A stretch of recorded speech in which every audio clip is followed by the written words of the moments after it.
Okay, and good morning, everyone. Welcome to today's webinar, Work for All, How Individuals with Disabilities Can Strengthen Your Workforce, presented by USNY State Office for People with Developmental Disabilities, AIM Independent Living, New York State Office of Children and Family Services, and the ARC of Chemung and Schuyler. Many thanks to our presenters, Seth Downey, Carrie Zajac, Taylor Tompkins, Michelle Edkin, Rebecca Roth, and Nicole Brown, for being with us today, and to all the participants who have joined in, and to our educational series sponsor, Chemung Canal Trust Company.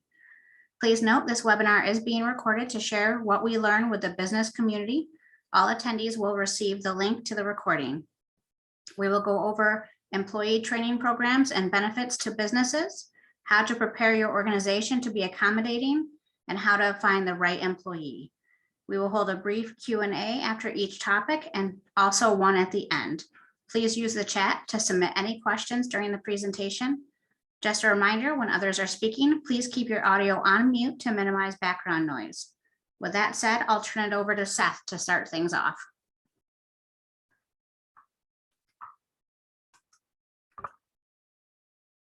My mute button moved there at the last minute when you stopped sharing. I missed it. Good morning, everybody. How are we doing today?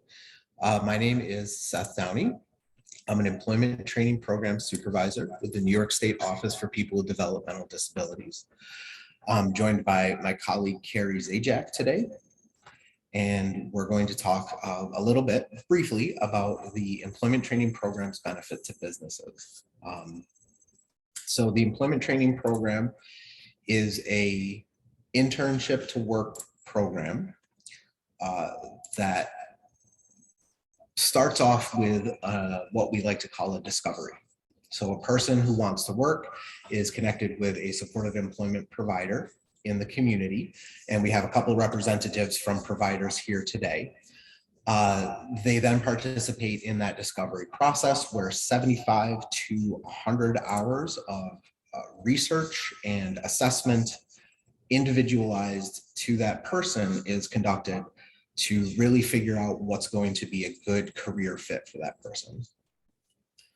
Throughout this process and all other steps of the process, we as ETP supervisors oversee, monitor, check in on progress, make sure that everything is going as it should be and is working in a reasonable timeline. So once that discovery is complete and a person moves on to the next stage of the employment training program, we call that job development. They'll find a position that has been determined to be a good fit for them by that discovery process, by that 75 to 100 hours of individualized career and vocational assessment. Once that internship begins, New York State Office for People with Developmental Disabilities will cover that person's wages while they're learning and becoming trained in that internship position.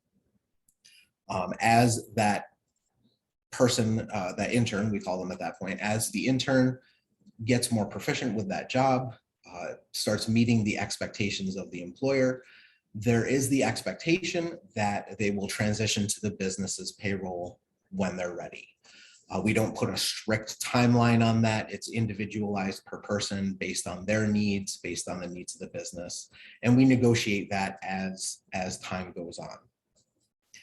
Part of that negotiation is quarterly progress meetings that we have with the intern, their support staff, and the business to make sure everybody's on the same page as far as making progress. That transition can also happen gradually. Perhaps the employer starts by taking over one shift, then two shifts, then three shifts, until eventually the individual is entirely on the business's payroll and is a permanent employee. During that internship phase, there is a lot of initial support. We expect that there will be a job coach right there with the intern 100% of the time for at least the first 3 months, so that every hour that intern is working at the business, they have the direct individual support of supported employment staff to ensure that communication is flowing freely. New tasks are being learned and adapted, policies are being followed, and that person, they're assisting that person with becoming an inclusive part of that employer's culture and employment staff. And again, the ETP supervisor is constantly working in the background, getting updates, in between those quarterly meetings that I mentioned earlier, to make sure that everything continues to go smoothly.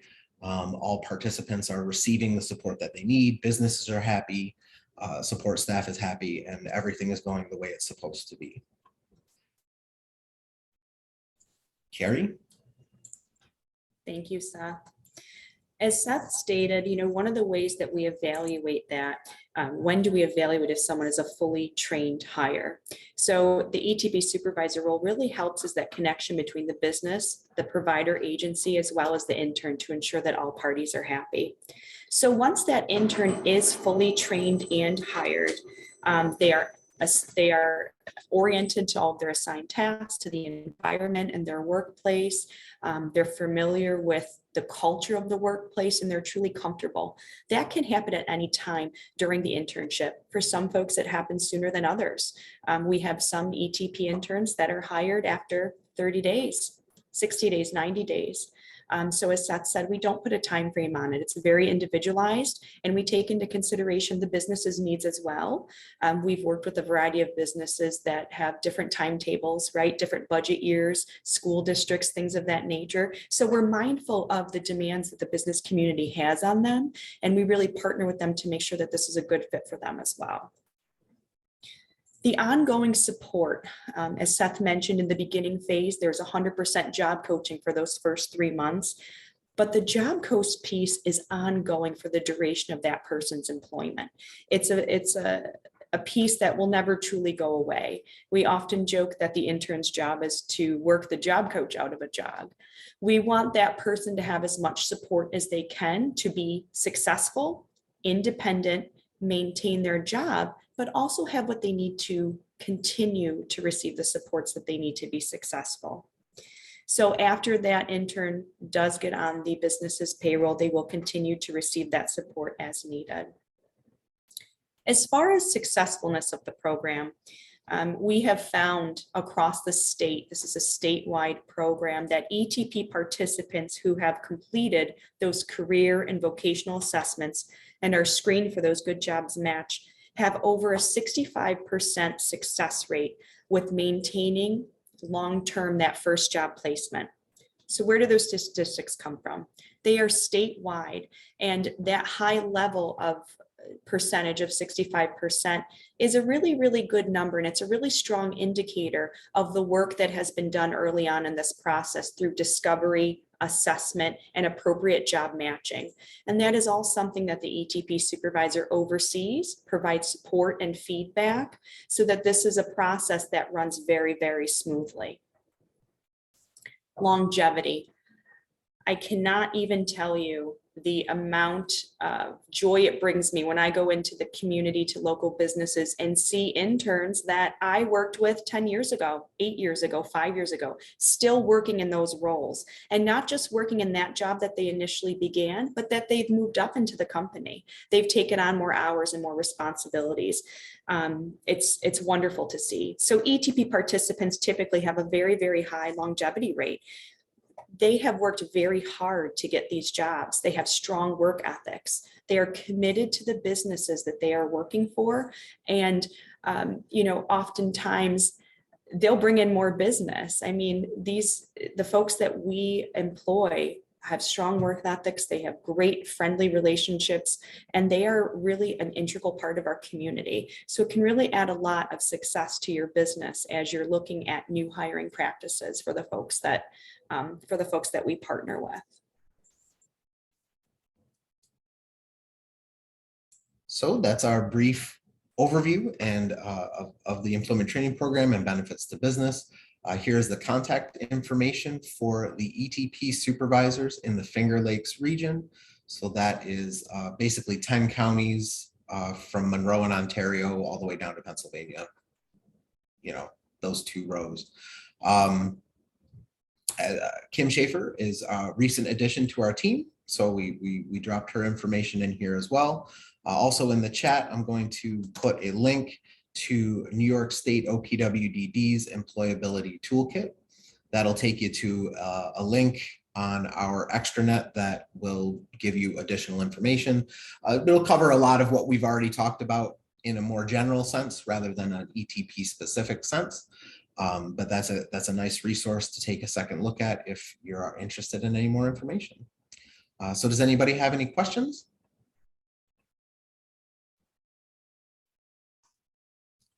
No? I have a question. All right, well, if you think of any as we go on, drop them in the chat and maybe we can figure them out at the end. And thank you very much for your time this morning. Hold on, Seth. Looks like Karen has a question. Yeah. What kinds of jobs are most suitable? Is there, as an employer, I'm curious as to what would be a good fit.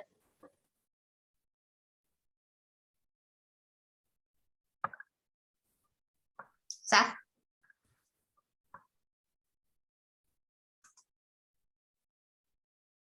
Oh, I'm sorry, I missed the question. Can you repeat it, please?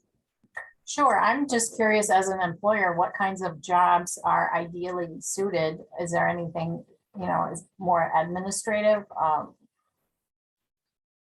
more hands-on, tactical kinds of, The majority of people that participate in the employment training program would be seeking something entry level.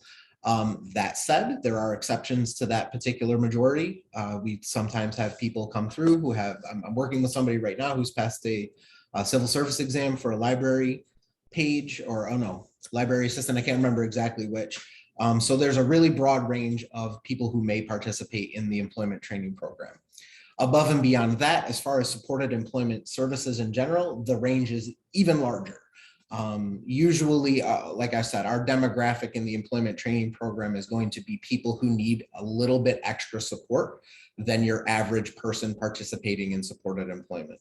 But outside of the employment training program, and like I said, even sometimes within, you will have people with bachelor's degrees who are interested in administrative duties, who may have management experience, who may, the range goes from somebody who just wants to clean a dining room to somebody who wants to run their own business. So it's the entire spectrum of ability is typically represented by supported employment programs in general. Seth, if you don't mind if I piggyback off of that as well, Karen, one of the things that you mentioned, you're a lawyer, correct? no, I'm at the Clemens Center. Oh, sorry. I thought I heard something about lawyer or being an attorney. But one thing that I was going to say in regards to that is the fact that we've worked with plenty of people who their strengths are research. And if you ever have like a position that requires a lot of research to be done. So again, going back to, I initially thought that you had said being a lawyer, but I know there's a lot of research that comes along with it, but it's really just finding, what are your needs as an employer? And I'll go a little bit into it as well through my presentation, but the ideas are endless, really. I think it's just being creative and really knowing what your needs are as an employer and then reaching out to an agency to be able to match that need. But again, I'll go into it. So I apologize for jumping in, Seth. No worries. You're always welcome to correct me and add some other things I'm saying. Okay, thank you, everyone. Looks like Michelle wasn't able to join us, so we'll skip right over to Taylor. Taylor, are you ready for your presentation? Yeah. All right, and I'm Michelle's gonna. with me. This is Michelle. Oh, hey, Michelle. There we go. Hi. Okay, and I'm going to put your handouts here in the chat if people wanted to follow along. Okay. All right, so Taylor will be going over how to prepare Taylor and Michelle will be going over how to prepare your organization to be accommodating for these workers.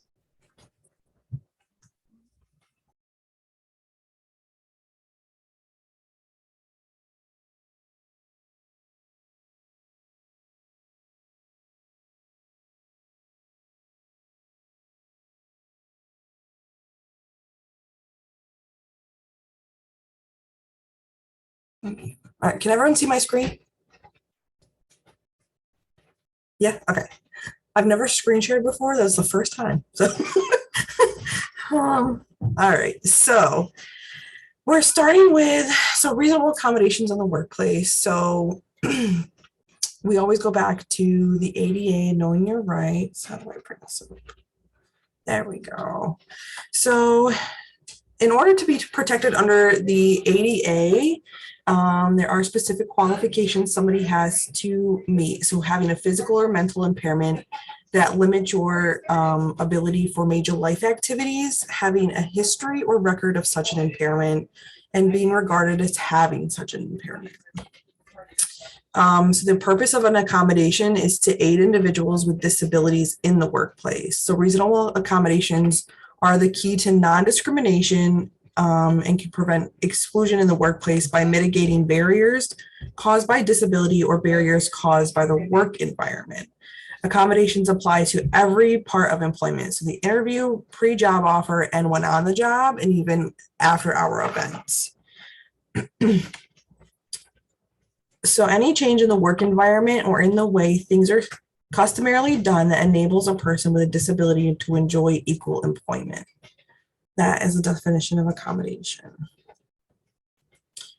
Employers with 15 or more employees must comply with Title I of the ADA, and so this includes full-time and part-time employees.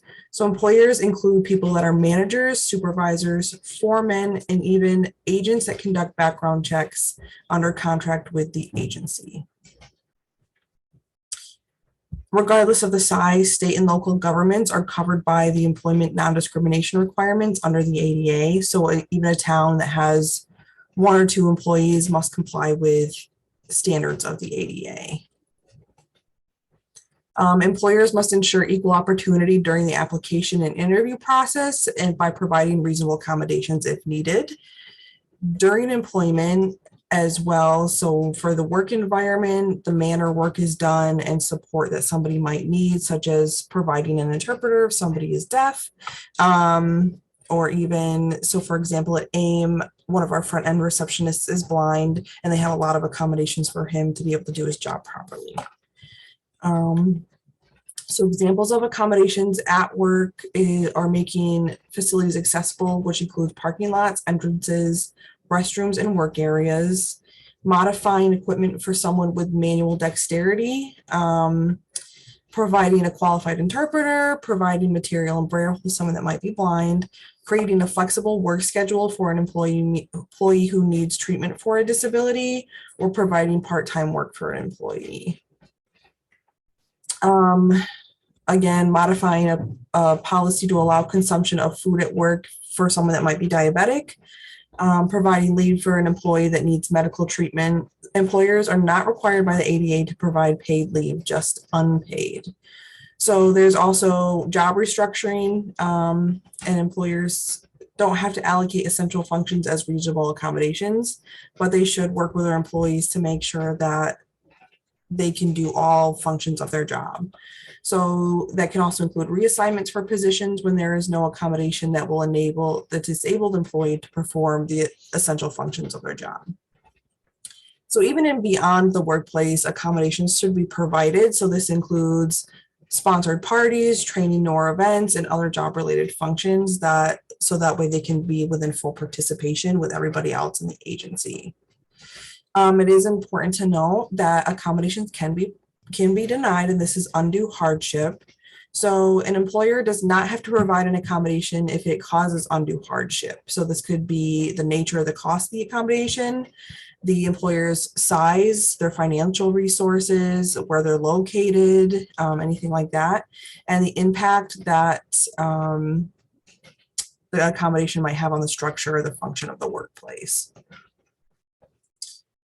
Undue hardship encompasses more than just financial difficulty. It becomes a hardship when the accommodation is unduly extensive, substantial, disruptive, or is fundamentally altering the nature of the workplace and the operation of the business. So there's an example in here: a convenience store clerk with multiple sclerosis requests that he is allowed to work full-time to part-time, but there's only 2 people on that assigned shift. So this is now making more work for the second employee on, and it's going to be too much work for them to handle. So because of this, the employer can show undue hardship based on significant disruption to its operations, and therefore can refuse and reduce employee hours, because that's just putting too much too much Yeah. extra on someone Yeah. else. So how to prepare for a request. So the person with a disability or medical condition should make the request. And when making a request, they must let the employer know they need an adjustment or change for their disability or condition. So how an employer can prepare for this is to follow the guidelines of the ADA for those that are requesting an accommodation in the workplace, and to make it known within your agency that a reasonable accommodation policy is to ensure the health and safety of all employees. So it's encouraged that this is placed within your employee handbook, because this is where your employees are really going to look for your policies, your agency policies. And it should be noted, and I talked with our HR director, and she said the easier it is to find something like this, the more that your staff will think, okay, this is important to them.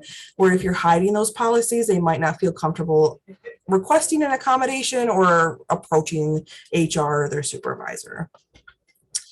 So a request can be made verbally or in writing, and there should always be more than one outlet for an employee to request an accommodation. And employees take comfort in this if they don't feel comfortable verbally saying that they need an accommodation, whether they have anxiety or maybe their HR department's just unapproachable. HR should offer support to employees when they are filling out accommodation request forms, and this can include assisting them with filling it out or answering any questions that may arise. Try and give a time frame in your policy on how long it will take to process an accommodation request, and make note that the request could take longer if you need documentation from their doctor. It's also important to note that accommodations may include negotiation. So an employee still needs to be able to complete all functions of their job. So an employer should do what they can to assist with finding an accommodation, not necessarily the one they're asking for if it's not going to work. But working with them as much as possible to make sure, can they do all the pieces of their job and how can we help them? So job accommodation requests, however, do not replace anything like short-term disability, FMLA, or anything like that. So if somebody gets extremely injured and part of their job is driving and they just can't drive, they may need to do something like take short-term disability in that moment. So employers take note that when a disability and or need for accommodation is not obvious, the employer may ask the person for a reasonable documentation about their disability and their functional limitations. So the employer is entitled to find out if the person is covered by the ADA, and they should specify what information they need about the disability, the limitations they have, and the employee with a disability can be asked to consent to allow the employer to seek information from their healthcare provider. So then the next slide is just pictures of accommodations that someone might request in the workplace. And then sources for employers or employees. There's the EEOC, Section 501 and 505 of the Rehabilitation Act, Job Accommodation Network, and American with Disabilities Act helpline. And that's it.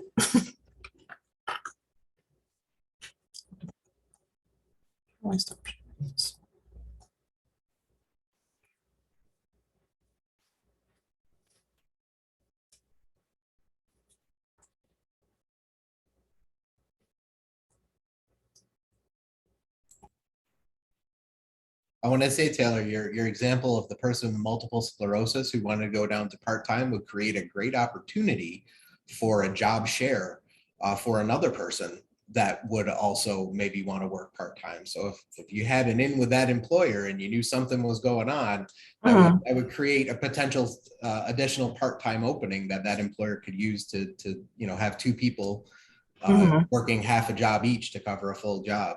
Absolutely. Got to jump on those. So I've got a question. So my name is Lori Ward, and I'm the president of Finger Lakes Wine Country. So I have 5 different counties, 3 wine trails, and we actually focus on all hospitality. So not just wine, but that's just the sexy hook that gets people's attention.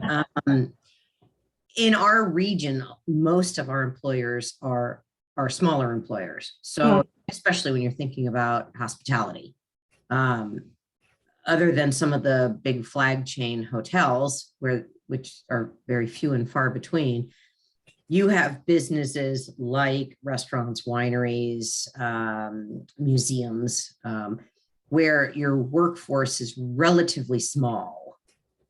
And I actually am coming to this presentation for two reasons: to find out more about supporting our businesses that are incredibly seasonal. Right now things are really kicking up, and then beginning of November they start to dwindle down again. So one question would be, how do you manage this type of program when it is seasonal? And the other is a more personal reason that I came on this call, because I don't actually employ, it's just me and one other person. So I wouldn't be an employer, but my son has Asperger's. And so when he has gone for interviews, he never wants anybody to know that he has Asperger's. And so when he applies and he does his maybe phone conversation first, he's in there and gets a second interview, sometimes a third interview.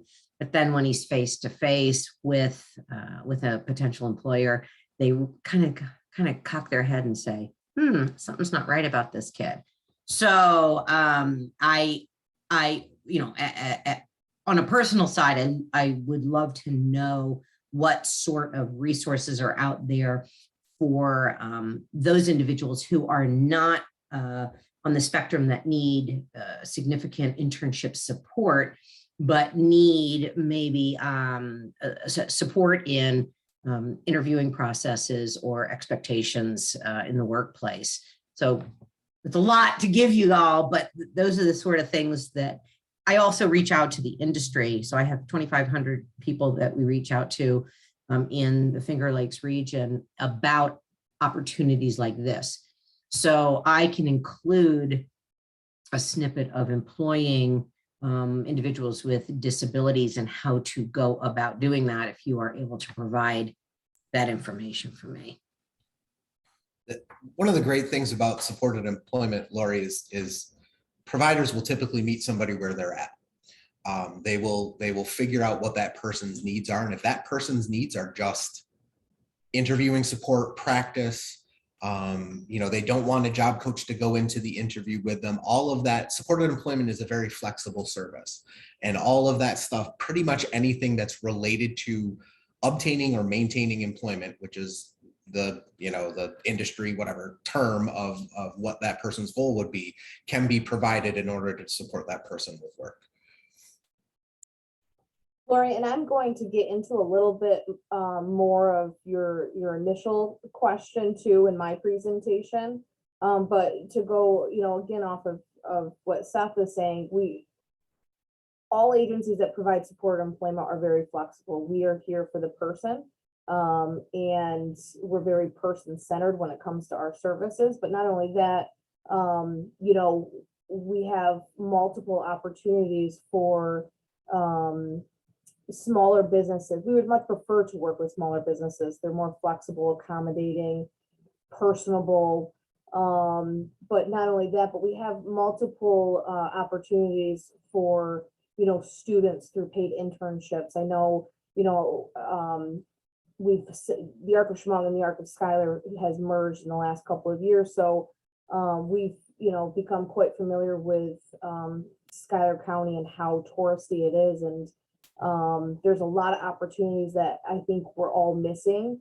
So it was really exciting when we had this opportunity to kind of talk about that. But, I do agree where I think, we could do a better job communicating kind of with one another based on services and needs in the Tri-County area.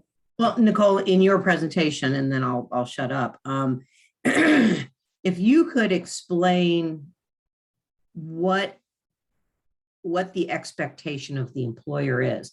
Again, some of these folks are farmers growing grapes, producing wine, and they don't have, and I'm going to just be blatantly honest, they don't have time to deal with the requirements of hiring and making sure they're following all the ADA rules, and they just need somebody in there to get the jobs done.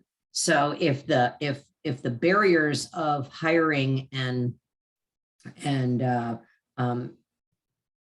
applying, hiring, accommodating are at least clearly spelled out, saying, hey, we're here to do that part. Don't worry. All you have to do is X, Y, and Z. I think you're going to have a lot more luck getting those with disabilities hired into the hospitality workforce, because they're scraping by trying to do their jobs, get their businesses functioning, let alone having a supportive workforce. Right, and just to answer, your initial question real quick, the expectation that I would assume that all agencies have of employers is that they treat a person with a disability the same as a person who does not have a disability. So, you give them the same opportunity, whether that be the same type of interview, the same type of training. The only difference might be that the person with, varying disabilities might just have extra support to come along. So, job coaches can offer that extra training. So say someone really needs a little bit more hands-on work and the employer can't do that. That's where those services come in, where that job coach can be on site with that person for as long as they need. And then, there's follow along services as well. But so there are, and I hear what you're saying, because we get that all the time with, employers. They're just inundated with everything that's going on, and the workforce has just really plummeted across all industries at this point. So one thing that we really do like to push and promote is the fact that there is extra support for the employer. It's not all on them. So That's great. Thank you. yeah. And I just want to second what Nicole said right at the beginning, is that even when we're transitioning people from an ETP internship to an employer's payroll, we set up the expectation that they are treated like every other employee of the business, given the same orientations, the same trainings, everything. They are inclusive with the rest of that employer's employees, right? They're just like everybody else is really what we want to see. Like, that is a person being, regardless of what their needs are, included in their community and a part of everything that they want to be a part of. And yeah, thank you. And real quick, just speaking from a small business standpoint, Lori, as you mentioned with some of the things in your area, looking at programs, we came on, Seth and I talked about the employment training program as an option. That's an option where a small business, maybe they don't have the funds today to hire somebody, but they need the help. But in 3 months, they're going to. So if the state can pay the wages until they're meeting the expectations of the business, and that way the business can transfer them on, and they have that, they're trained up, they have the experience, and the business has been able to save a little bit of money in that process.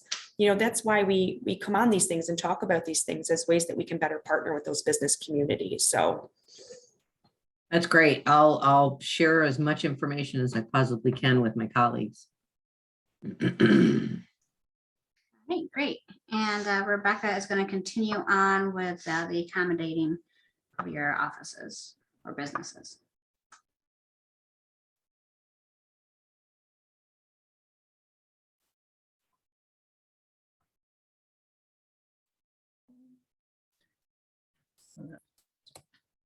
Give me a moment here.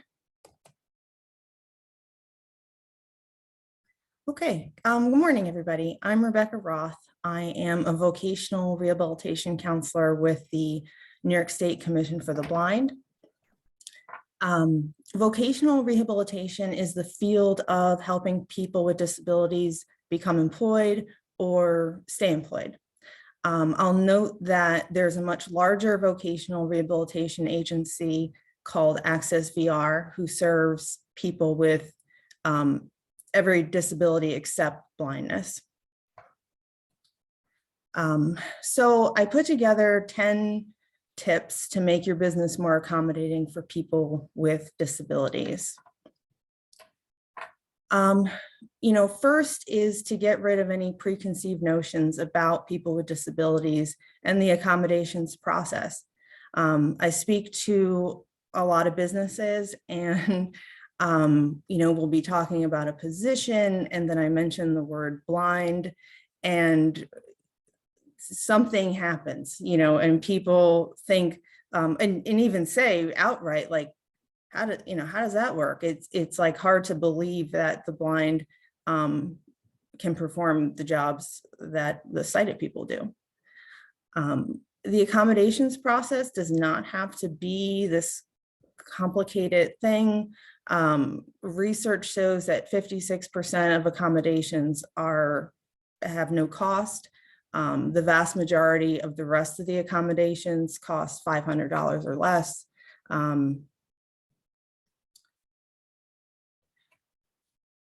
Don't be afraid to ask the person how they would perform the job. Once a person discloses a disability, that person is really the expert in their needs and strengths, and it should be an interactive process to figure out accommodations. People might hold back on asking people about their disability and different things, but it's really okay to ask, and it makes for a better outcome. Adjust how you screen for candidates. I work with a lot of people who've lost their vision as adults. So they were living their life, they had a career, they were working, they went blind, and often have to leave the workforce. And it takes some time to get back out there and get the skills that you need to return to your field or return to a different field. This causes a big gap in employment for a lot of our people, and gaps in employment are often viewed negatively, but a lot of times there's very good reasons why people haven't worked for quite some time. Consider sensitivity training and unconscious bias training. Sensitivity training is when a business gets a new employee who's blind, for example, I will go in and do an educational session on blindness, on etiquette, on the technology that the person might be using or that people who are blind use. And it's really helpful to have everybody gathered together to kind of get that same information, and everybody feels a little more comfortable. Unconscious bias training would be training that seeks to help people uncover some of the attitudes and stereotypes that we hold that we don't really recognize that we hold them. And even though we don't recognize them, they're still influencing how we act and how we, treat other people. So it can be extremely helpful to get in touch with those kind of ideas. Make office space accessible. Accessible workspaces work for everybody, not just for people with disabilities. And it really does make a nicer place to work. Make websites and internal software programs accessible. A lot of our people run up against this all the time, that the blind need to use either magnification programs or screen reading programs, and they just don't interact with different businesses' technology. And it is possible to make these make websites and programs accessible. We just have to take that extra step to do that. And make the accommodations process easy and transparent. I just had a kind of a bad experience with somebody who got a job, and the accommodations process was so overly bureaucratic and convoluted. The person didn't know where she stood. It was so disheartening that even with intervention with us, the person chose to lose the job, and that's just a shame. And I really do believe if things had been handled differently, then I think she would still be there. Incorporate diversity into company policies and strengthen anti-discrimination policies. It really does, especially for a larger organization. I mean, it really does create an atmosphere of welcoming for people with disabilities, which is helpful.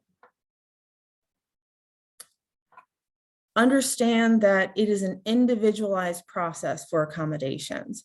You know, you could have two blind people come into the same business and require maybe vastly different accommodations. It should always be tailored to the person. Accommodations is not a cookie cutter type thing. And it's often ongoing. I mean, sometimes, you know, you have to try different things to find what works for the individual and the business. And then finally, be familiar with community resources like Access VR, the New York State Commission for the Blind, and the Job Accommodation Network. We offer free consultation to employers big and small. Any business can contact Access VR or the commission, explain the situation, and receive help. So I think a lot of people don't even know that we exist or don't know what vocational rehabilitation is, but you know, we're out there. And then the Job Accommodation Network is an extremely wonderful resource. They're a free consultation service for employers. They have information about accommodating all kinds of disabilities. They have it, you know, organized, you know, by different types of impairments. And they also have a great feature where you could just contact somebody and talk to a consultant. I've had accommodations questions before, and they've been extremely helpful. So that, you know, that's just another askjan.org is another great resource. And that's it. Thank you. All right, great. Does anybody have any questions for Rebecca?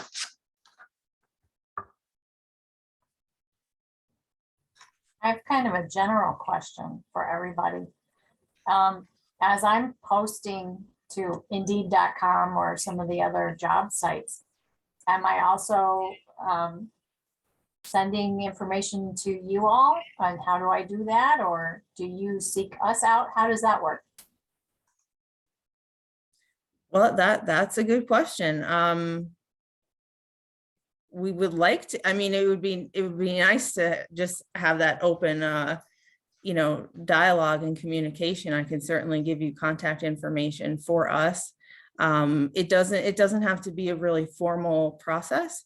And we can distribute information to a wide swath of job seekers at any time.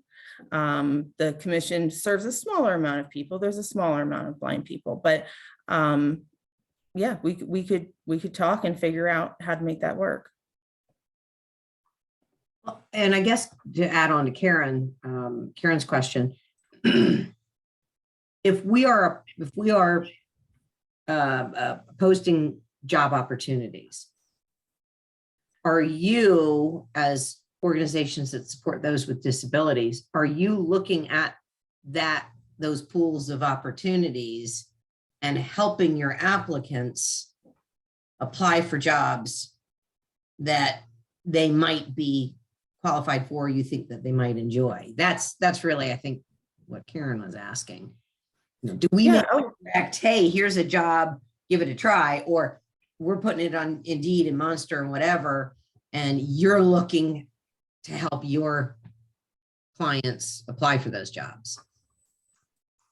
So I know personally with me, I use Indeed, I get on the company websites. There are some of my clients that I sit right with and help them apply. Some of them I forward on things that I find. And I do have other businesses where we have a good established relationship where if they have an open position, they'll reach out to us and say, hey, I know in the past we've talked, this is what I have open. Do you have anybody that might be a good fit for it? So it doesn't hurt for the business to keep in mind those connections with us to be like, you know what, nobody's filled this, or I've got this position. I remember talking to Michelle, maybe she's got somebody right now and then, forwarding it on to us.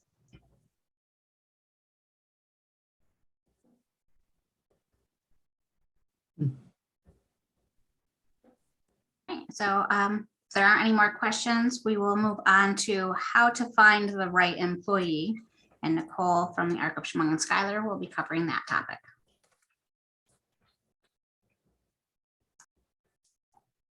So we've discussed a little bit already of what I was going to present on, so it'll be good.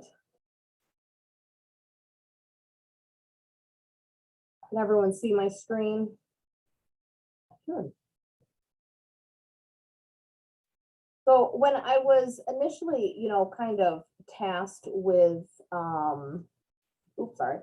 tasked with finding or really trying to figure out what I wanted to present on, I was going back and forth with Beth because is it based on the agency, what we think a good employee is, or based on what do employers want to see me put out there. So I did a little bit of mixture of both.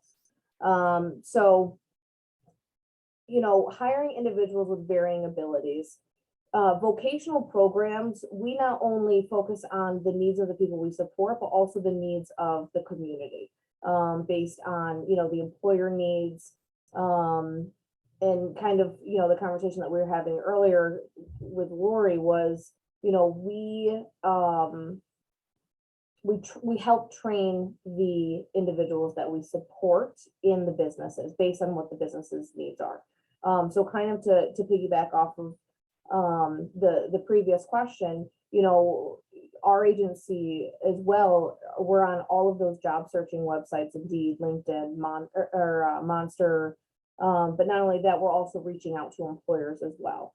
Gone are the days really of trying to carve positions. I know each agency really tries to carve positions where, we have one person who is really, really good at, let's say, filing, and we kind of try to promote those skills to businesses. Well, businesses, they don't have the money or the time to really break up all of the positions.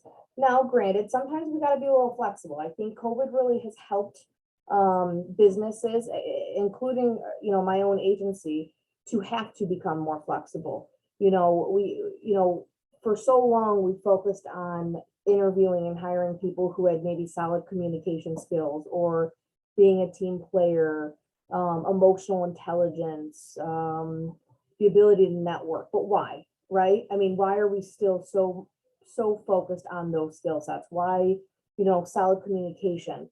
What does that look like? Just because, there might be an employee who doesn't necessarily want to have, water cooler discussions does not mean they don't have solid communications. And I think, we're so stuck in a culture that has focused on certain skills rather than all of the skills that could encompass from an employee. And I think it's the perfect time to start really changing our thought process on what makes a good employee. It's not based on the old norms, So, one thing that I know specifically for our agency, but when researching from different companies across the US, the theme was always, enhanced productivity and quality, reliability, dependability, availability, and flexibility. I mean, employers are hiring people who want to work. They're motivated. They take pride in their work, which increases their attendance records and productivity rates, job retention rates, positive attitudes. I mean, it just really encompasses a much more inclusive work environment, especially when you want people who are proud of what they do and love working. They have the ability, they fought, tooth and nail to get to that point, and, they're proud of it. So kind of to touch base again on, are you guys seeing the full screen? We are seeing your presenter screen, so the split screen with your notes. Yeah. The split screen, okay. I don't have notes, but Right. All right, There what are we you go. seeing now? Better. In Okay, PowerPoint, we'll leave it window. with that one. It's because I have two screens going on, so. You're, I'm not and for gonna the monkey record, around with it. Nicole, your audio is a little muffled. I don't know if you have something in front of your mic. Oh, boy. No, it's not muffled. Is it muffled still? It's less muffled. Has it been muffled the whole time and no one told me? I mean, we didn't want to interrupt you. You were on a roll. You were doing great. Okay, is it still muffled, Seth? It's better. It's better. You always have to check me. All right, so you guys can hear me though? Okay, all right, so kind of to touch base on what, we kind of have had a discussion about previously was, what agencies can offer employers. So there's, Seth had talked about, the employment training program offered through OPWDD. There's also, Rebecca mentioned Access VR. So there's multiple entities that agencies work with to get referrals, which then the agency itself does that pre-screening, and we are able to assess the skills and the interests of the people that we work with before we start applying for jobs or reaching out to employers. Another thing that, Seth was talking about with ETP is, the state will pay for the internship with the understanding that the employer will hire on the person as long as it works out. Access VR also has a paid internship that really is based on building, a working resume and getting real life skills for the person and paid skills. I mentioned before, on the job coaching to meet requirements. So we give, initially usually what it would look like depending on the needs of the person, obviously. Lori, you had mentioned briefly about your son who doesn't want it known that he might need support. We work with people all across the, the needs spectrum, right? So we have individuals that we prepare offline for interviewing and answering certain questions. We have individuals that we offer supports to who do not want us on the work site. So we call them afterwards and we say, okay, let's work through what happened today, what, some of your concerns were throughout the day, and especially if they don't want us on site. There's others who, they would much prefer us to be there, especially to help them start developing those natural supports in the workforce and really understanding what the job requirements are. And because they want to do a good job, they don't want to fail themselves or the employer. They're being given this opportunity and they're so proud of it. So once the training aspect kind of is over and they're working on their own, they're doing really well. In some cases, most cases really, we have ongoing services. So we do follow along services. So that's if, let's say 6 months down the road, a person is maybe struggling with something, or an employer is like, hey, I want this person to learn a new task. We can jump right back in and, increase that job coaching, whatever the needs are. Agencies are also, I know we had a question about, job accommodations, and, we've talked a lot about job accommodations, but job coaches can offer that support as well. With job accommodations, is it, can an employer actually meet these accommodations? Is it, okay to do so? Disability etiquette, this is a huge one. We use, person first language, and it's one that especially employers who aren't used to working with people, or at least knowing they're working with people with disabilities, because a lot of employers don't realize, because they're, we have intellectual disabilities, developmental, it's just not physical. And I think employers really kind of get stuck on the physical. So we help with that disability etiquette, especially, we've had employers before, hey, we don't want to make inappropriate comments, or we want to be inclusive. And, those are the relationships we really like to build, because you can tell that the employer wants to change their culture as well. So I did find this from the Institute of Corporate Productivity. They, sent out a survey to corporations, businesses across the US, and it was a part of their diversity and inclusion efforts. So I thought this was really neat on what employers, ranked as the benefits of hiring people with disabilities. 57% highly motivated, 47 culture attractive to our talent pool, it improved customer satisfaction. I think Carrie's the one that mentioned that, people are more adept to shop places that are inclusive. I know when I'm out of town and I go places and I see someone who, has a disability and they're working and they're loving their job, like I'm 10 times more, inclined to go shop there because it is inclusive. It's just nice to see. Improved communication between and across cultures, and it also, like I said, enhanced employer brand. So I thought that was a really neat study that they had done. So kind of on, how do employers reach out to agencies or vice versa, right? So we've talked about this as well. So making a match, the initial contact, it can be made anyway. I know all agencies are flexible. And I have a list of agencies further down in my presentation, but I know, from our point, if an employer reaches out to me and they're like, hey, we have this job, I've gone and done tours, I've done job analysis, which we'll get into in the next slide. But it builds that relationship, even if we don't have a current person that we're supporting that fits their job. So, we are person-centered. So that means that we only make placements or help with placements based on the person's interests and the employer's interest. So if we don't have anyone who's interested in, let's say, clerical work at the time, we try to reach out to other agencies, say, hey, they have this opportunity, but kind of call us back in a while if you don't find anyone. Maybe we have someone else that comes through, or we'll reach back out to the employer. So the initial contact can either be made by the employer to the agency or the agency to the employers.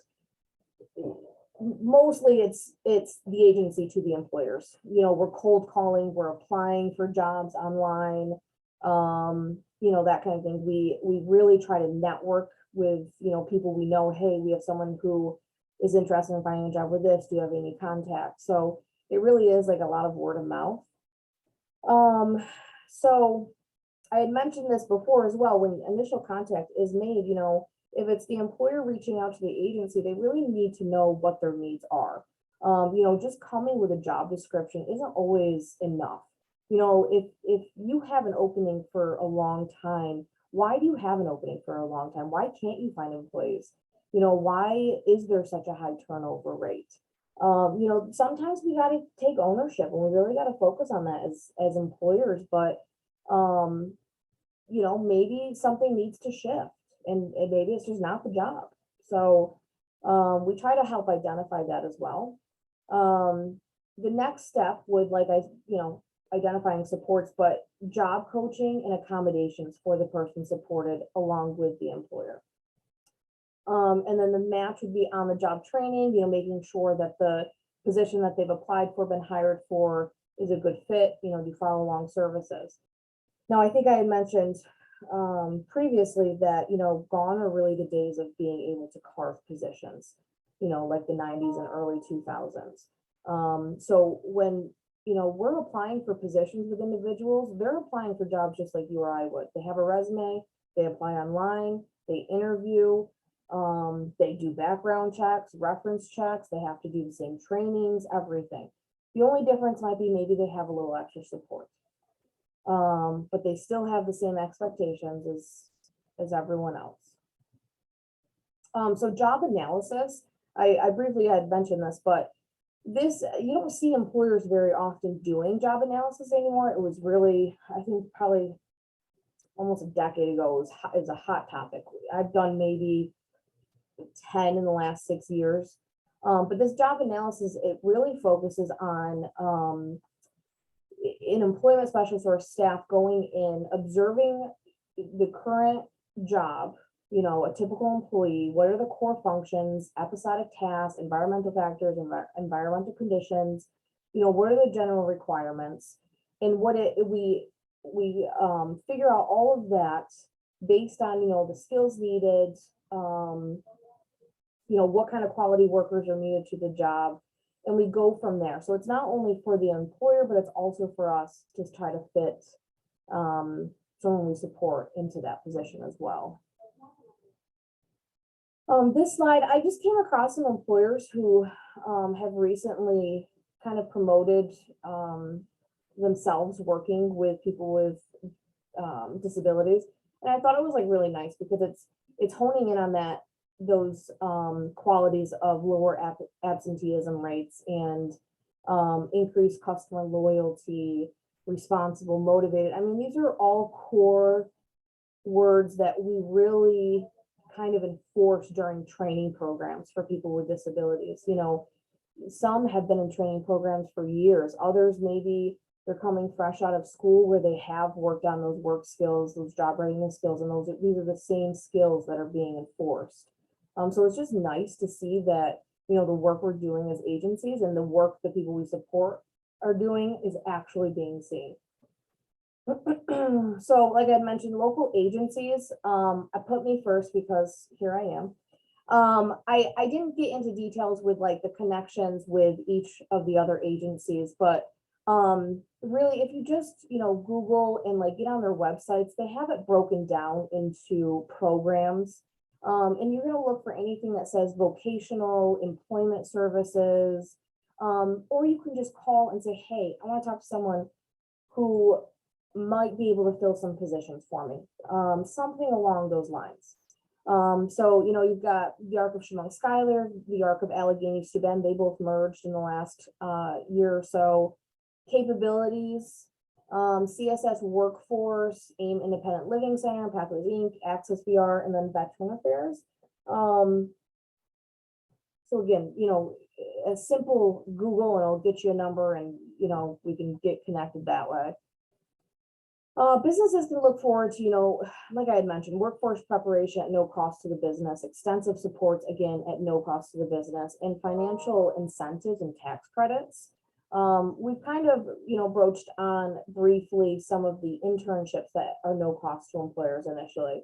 But there's others. There's work tryouts, the federal work opportunity tax credit, WETC.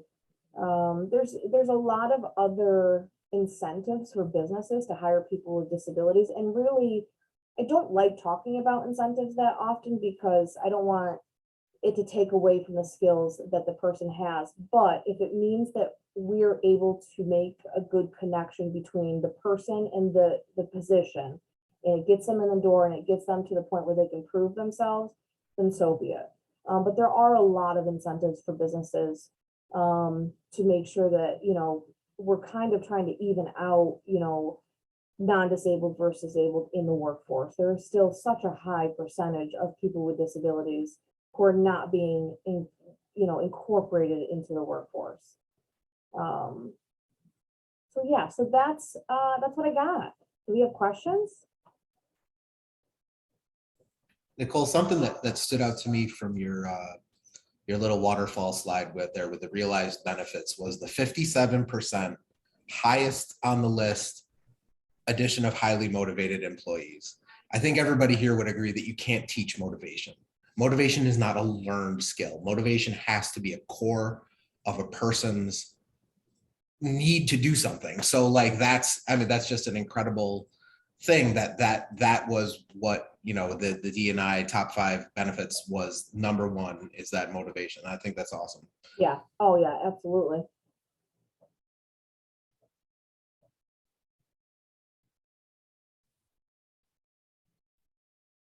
I have another general comment just to let you all know. I will be hiring 2 part-time positions over the summer.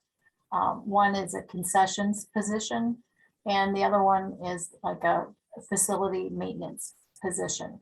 So we've not had luck with non-disabled folks keeping those positions.